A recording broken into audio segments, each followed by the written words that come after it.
पिछले भाग में आपने देखा कि गांव के ठाकुर एक के बाद एक खुद ही मरते जा रहे हैं। इन ठाकुरों ने कुछ साल पहले एक लोना नाम की लड़की के साथ शोषण किया था। अपने शोषण का बदला लेने के लिए वह कामाख्या जाने का निर्णय लेती है ताकि वहां जाकर तंत्र मंत्र सीख सके और ठाकुरों से बदला पूरा हो जाए। अब आगे अपना बदला लेने के लिए लोना कुछ भी करने को तैयार थी। लोना के इरादे अडिग थे। उसे कोई अंदाजा नहीं था दिल्ली से असम पहुंचने में उसे कितना समय लगेगा, कितने शहर और गांव पार करके जाना होगा। लेकिन फिर भी वो आगे बढ़ने से घबराई नहीं। महीनों तक वो लगातार चलती रही। रास्ते में जो भी गांव पड़े वहीं पर रूखा सूखा खाकर किसी तरह अपना पेट भरती रही। कितनी रातें उसने खुले आसमान के नीचे भूखे प्यासे बिताई, लेकिन पीछे हटने का ख्याल कभी उसके मन में नहीं आया। अंत में लोना असम के कामरूप स्थित कामाख्या क्षेत्र में पहुंच गई। वहां पर जाकर उसने किसी योग्य गुरु की तलाश शुरू कर दी। कुछ दिन कामाख्या में बिताने के बाद लोना को इस्माइल जोगी की प्रसिद्धि के विषय में पता चला। इस्माइल जोगी तंत्र विद्या के बहुत बड़े जानकार थे। लोना ने मन ही मन निर्णय किया कि उसे इस्माइल जोगी को ही अपना गुरु बनाना है। अपने मन में दीक्षा प्राप्त करने की इच्छा लेकर लोना इस्माइल जोगी के सामने प्रस्तुत हुई। मुझे आपसे तंत्र शिक्षा लेनी है, क्या आप मेरे गुरु बनना चाहेंगे? वैसे तो इस्माइल जोगी एक बहुत जानकार योगी थे, लेकिन फिर भी लोना की खूबसूरती को देखकर उनका संयम भी डगमगाने लगा और उन्होंने लोना को तंत्र विद्या देने से इनकार कर दिया। किंतु लोना समझ चुकी थी कि हो ना हो इस्माइल जोगी उसकी सुंदरता के कारण ही उसे अपने शिष्या बनाने से इनकार कर रहे हैं। इसलिए लोना ने आगे बढ़कर इस्माइल जोगी को अपना पूर्णतया समर्पण देने का वादा कर दिया। लोना ने अपना तन मन धन जीवन मृत्यु सब अपने गुरु के लिए समर्पित कर दिया था। लोना का समर्पण देखकर इस्माइल जोगी अब उसे दीक्षा देने से इनकार नहीं कर सके और फिर इस्माइल जोगी के संरक्षण में लोना का तंत्र शिक्षण शुरू हुआ। इस्माइल जोगी ने उस समय प्रचलित शाबर मंत्रों के माध्यम से बहुत सी तंत्र शक्तियों को साध रखा था। एक एक करके लोना भी शाबर मंत्रों की सिद्धि प्राप्त करने लगी। कई वर्षों तक लोना ने इस्माइल जोगी के साथ रहकर हर प्रकार की सिद्धि प्राप्त की। कहते हैं लोना ने उन शक्तियों को भी साध लिया था जिसमें अभी तक इस्माइल जोगी को भी सफलता नहीं मिली थी। गुरु से शिक्षा लेकर लोना सिद्धियों के मामले में अब गुरु से भी आगे निकल गई थी। तुम्हारी शिक्षा पूरी हुई लोना। तुम्हारे त्याग, समर्पण और सीखने की ललक के आगे मैं भी नतमस्तक हूं। जाओ, ये मेरा आशीर्वाद है। इतिहास में तुमसे बड़ा तांत्रिक कोई और ना होगा। अपने गुरु से आज्ञा लेने के बाद लोना वापस अमृतसर में अपने गांव पहुंच गई थी। कहने को तो लोना के साथ हुई घटना को कई बरस बीत गए थे, लेकिन लोना के सीने में बदले की आग आज भी उतनी ही तेजी से जल रही थी। अपने अपमान का एक एक पल उसे याद था और अब अपने अपराधियों को उनके किए की सजा देने के लिए वो ताकतवर बनकर लौट आई थी। गांव में रहने वाले लोग कभी सोच भी नहीं सकते थे कि गांव की एक नीची जाति की गरीब कमजोर लड़की जिसके साथ इतना अन्याय हो चुका है, एक बार फिर सर उठाकर चलने की भी हिम्मत कर पाएगी।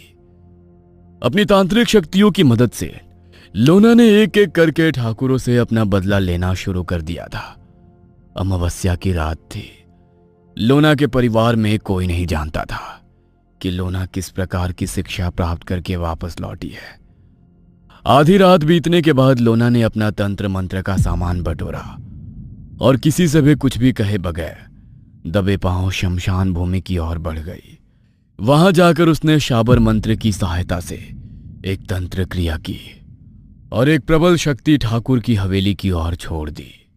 हर अमावस्या पर लोना ऐसे ही तंत्र किया करती और फिर उसी रात एक ठाकुर की मौत की खबर गांव वालों को पता चलती। एक रात जब लोना अपना तंत्र मंत्र का सामान लेकर शमशान की ओर जा रही थी, तभी उसकी मां की नींद टूट जाती है और वो दबे कदमों से उसके पीछे पीछे हो लेती है। शमशान भूमि में जाकर वो देखती है कि लोना ने अपने माथे पर चिता की गर्म राख मल रखी है और मानव खोपड़ियों को जमीन में बिछाकर अपने गर्दन को गोल गोल घुमाकर वो कोई भयानक तंत्र क्रिया कर रही है। अपनी बेटी को ऐसी हालत में देखकर लोना की मां के पैरों के नीचे से मानो जमीन खिसक जाती है और वो तेज आवाज में चीख पड़ती है। क्या करने आई हो तुम यहाँ? क्यों मेरा पीछा कर रही थी? बोलो। नहीं नहीं, तू मेरी बेटी नहीं हो सकती। तू तो कोई डायन है। मेरी बेटी तो बहुत मासूम थी, फूलों की तरह कोमल थी मेरी बच्ची। तू मेरी लोना नहीं हो सकती। तू तो कोई जादू टोना करने वाली डायन है। मैं तुझे अपने घर में नहीं रख सकती। मेरे पूरे परिवार को खा जाएगी तू। डायन नहीं, योगिनी हूं मैं। भैरव और 64 योगिनियों को साध के आई हूं। तुम्हारे परिवार को खाने नहीं, ठाकुरों का नाम और निशान मिटाने के लिए लौटी हूं मैं। घबराओ नहीं, तुम्हें मुझसे कोई खतरा नहीं है। और हाँ, किसी गलत फहमी में मत रहना। मैं वही लोना हूं जो इस गांव से अपमान और तिरस्कार लेकर गई थी, लेकिन जीवन भर रोना मुझे मंजूर नहीं था। मैं बदला लूंगी, खत्म कर दूंगी इन ठाकुरों को। पागल मत बन बेटा, जो हो गया उसे भूल जा। तुझे पता है वो लोग कितने ताकतवर हैं। उन्हें भनक भी पड़ी ना कि ठाकुरों के खानदान में हो रही मौतों के पीछे तेरा हाथ है, तो हमारे पूरे खानदान को काट कर फेंक देंगे वो लोग। मैं कहती हूँ चुपचाप घर चल, इससे पहले कि कोई तुझे यहाँ देख ले। तू तो जानती है ना, किसी औरत के ऊपर डायन होने का शक भर भी हो जाए तो लोग उसे जिंदा जला देते हैं। मैं अपनी बेटी को इतनी दर्दनाक मौत नहीं दे सकती। मैंने कहा ना माँ, तुझे अब मेरी चिंता करने की कोई जरूरत नहीं है। अब मैं वो कमजोर लोना नहीं रही। अपना ख्याल मैं खुद रख सकती हूँ। अपनी कमजोरी को जीतने के लिए ही मैंने बरसों साधना की है। अपनी तंत्र सिद्धियों का बल है मेरे पास। अब तुम देखते जाओ, संपूर्ण विनाश किसे कहते हैं। ठाकुरों की बर्बादी की कहानी अब पूरा गांव देखेगा। लोना की माँ उसका हाथ पकड़कर वापस घर ले आती है। तो क्या ठाकुरों के घर पर अभी तक जितनी भी मौत हुई है, उन सब के पीछे तेरा ही हाथ है? हाँ, मेरा ही हाथ है। और ये जो बचे हुए ठाकुर हैं ना, वो भी मेरे हाथों ही मारे जाएंगे। तब जाकर मेरे सीने में ठंडक पड़ेगी। और हाँ, बीच में आने की गलती मत करना। तुम्हारी बेटी होने से पहले अब मैं योगिनी हूं। दुनिया में किसी भी और चीज से ज्यादा मुझे अपने योग और तंत्र से प्रेम है। इसीलिए बस दूर से खड़े होकर तुम तमाशा देखो। इधर हर अमावस्या की रात एक के बाद एक 8 ठाकुरों की मौत हो चुकी थी। परिवार में अब मर्द के नाम पर सिर्फ 2 आदमी बचे थे और उनके जीवन का भी कोई ठिकाना नहीं था कि कब मौत आकर उन्हें निगल ले। बचे हुए दोनों ठाकुरों का जीवन बचाने के लिए हवेली की औरतें किसी भी हद तक जाने को तैयार थीं। अपने जीवन की सारी कमाई, हवेली, पैसा सब लुटाने को तैयार थीं, लेकिन उन्हें सिर्फ इस तंत्र से अपना पीछा छुड़ाना था। धन दौलत रुपयों का लालच देकर ठाकुराइन एक के बाद एक कई सारे तंत्र मंत्र के जानकारों को बुलाती है, लेकिन लोना से बड़ा तांत्रिक उस दौर में तो क्या आज भी कोई नहीं है। लोना के छोड़े हुए तंत्र का काहट किसी के पास नहीं था, इसलिए बारी बारी से सभी लोग अपना अपना तंत्र प्रयोग करने के बाद निराश होकर वहां से लौट जाते हैं। इन तांत्रिकों से कुछ नहीं होगा। कमल सिंह, तुम जाओ, जाकर ज्योतिषी को बुला कर लाओ। अब वही बताएगा कि हमारी कुंडली में आखिर ऐसा क्या दोष है जो हमें इतने बुरे दिन देखने पड़ रहे हैं। माँ के कहने पर कमल सिंह एक बहुत बड़े ज्योतिष को बुलाकर लाता है। देखिए, ज्योतिष के अलावा मुझे थोड़ा बहुत तंत्र मंत्र का भी ज्ञान है। आपके घर में पैर रखते ही मुझे समझ में आ गया था कि यहां सब कुछ सामान्य नहीं है और जो भी शक्ति आपके घर में है वो बहुत ताकतवर है। आपके घर में 8 मौतें हुई हैं, लेकिन इन 8 मौतों में कोई भी स्त्री या बच्चों की मौत नहीं हुई। मरने वाले सभी पुरुष थे। कहीं इसके पीछे कोई विशेष कारण तो नहीं है? यदि कुछ अतीत है हवेली का तो आप खुलकर बता दीजिए। कोई भी पंडित, ज्योतिष या तंत्र मंत्र की जानकारी रखने वाला आपके कर्मों से आपका पीछा नहीं छुड़वा सकता। मनुष्य के कर्म मृत्यु के बाद भी उसका पीछा नहीं छोड़ते। ज्योतिष की बात सुनकर बड़ी ठकुराइन फूट फूट कर रोने लगती है और लोना के साथ हुई सारी घटना ज्योतिष को सुना देती है।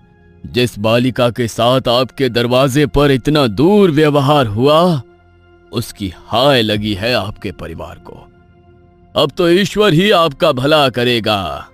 जैसा कि मैंने आपको पहले ही बताया, कर्मों का फल तो मनुष्यों को भोगना ही पड़ता है। उस लड़की को अबला समझकर सताने से पहले आप ये भूल गए कि ईश्वर के पास एक लाठी है, और जब उसकी लाठी चलती है ना, तो आवाज नहीं होती।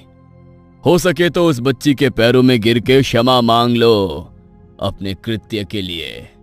शायद वो आप लोगों को माफ कर दे तो हवेली का दीपक जलाने वाला कोई बच पाए, वरना आपके नक्षत्र बताते हैं कि सर्वनाश होना तय है।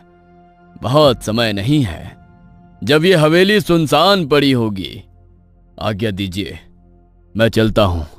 आपकी समस्या के लिए मेरे पास कोई समाधान नहीं। पंडित जी उपाय बताकर जा चुके थे। एक नीची जाति की लड़की से माफी मांगने का तो प्रश्न ही नहीं उठता था, क्योंकि उस समय हरिजन के साथ तो बात करना भी ऊंची जाति वालों के लिए पाप समान समझते थे। पंडित जी के जाने के बाद पूरा दिन ठकुराइन चिंता में बिता देती है। वह अमावस्या की रात थी।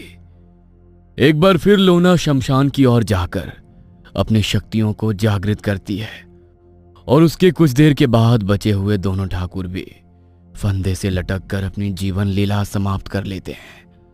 ठाकुरों के कुल का सर्वनाश हो चुका था। उस रोज हवेली में ऐसा मातम मना कि सुनने वालों के रोंगटे खड़े हो गए। परिवार की औरतें उस हवेली को सदा के लिए छोड़कर जाने कहां बस गई। लोना को भी परिवार की औरतों से कोई बैर नहीं था, इसलिए उसने उनका पता लगाने की भी कभी कोई खास कोशिश नहीं की। ठाकुरों के खानदान से बदला लेने के बाद लोना ने भी अमृतसर का वो चम्माइन गांव छोड़ दिया। जानकार बताते हैं कि लोना आज भी जीवित है और कामाख्या के कामरूप प्रदेश में एक निर्जन क्षेत्र में आज भी निवास करती है। उस निर्जन क्षेत्र में किसी को भी विशेष रूप से पुरुषों को जाने की परमिशन नहीं मिलती है। लोना ने तंत्र शास्त्र में इतनी सिद्धियां प्राप्त कर ली थी कि आज भी लोना के नाम से शाबर मंत्र पढ़कर लोग अपनी कठिन से कठिन सिद्धि आसानी से प्राप्त कर लेते हैं।